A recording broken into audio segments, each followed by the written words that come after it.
Legally, it was okay that black and white be separated. It was legally that black people had a certain water fountain they could drink out of.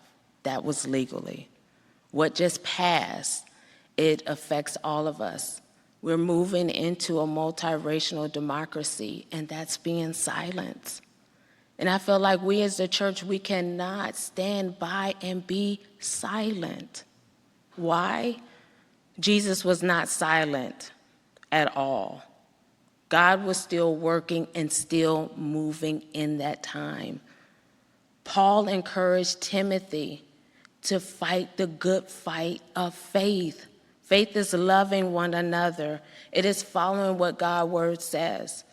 But right now we are living in a time that we're trying to go back to Jim Crow. That's not a good time. That's a place where you will not see me and Daryl in this church, because this is where it's moving. From dismantling education, silencing voices, there will be no representation. But we as the church can do better. We can go out there and tell the truth. The truth is racism has existed, and it still does. It existed in the Bible, and it has not stopped. But what can we do? There's a lot that we can do in this church. We have a group that is forming in June. They're going out there to advocate, our mission group. I'm starting a group where I'm forming for individuals to come together and be informed and what are we voting for. It's not about a party, but it's about your heart, right? It's about what you believe in. That's what you should vote with, that heart. If that heart says that everyone is equal, then they're equal. That's where your heart should vote towards. As I'm going through this journey, I just thank God, because I would have never thought I would have went to this church. All my life, this is my first white church. I'm like, okay, God, we're here. Okay.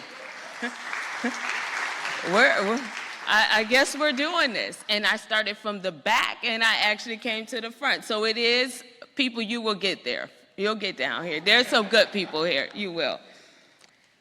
But now I'm starting to see the reason why. Because there are some people that look like me that are so upset, that are looking at white America like, do you see this? But I have the voice to tell them there are some that do see this.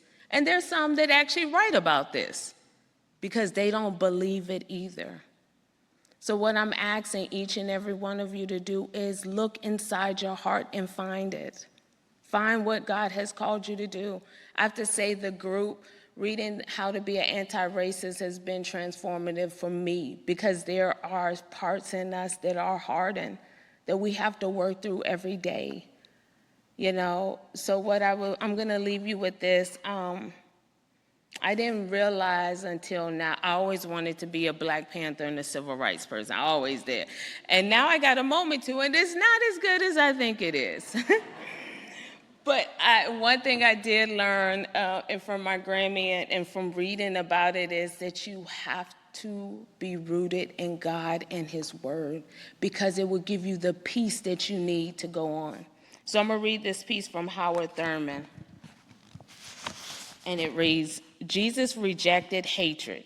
It was not because He lacked the vitality or the strength. It was not because He lacked the incentive.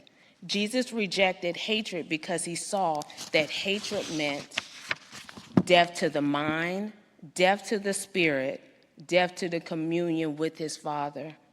He affirmed life, and hatred was the great denial.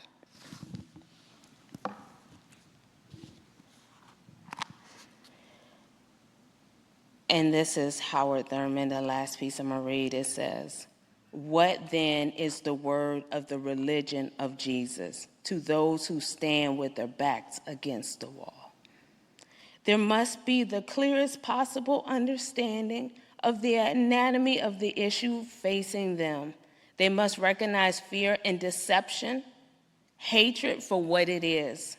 Once having done this, they must learn how to destroy these or to render themselves immune to their domination.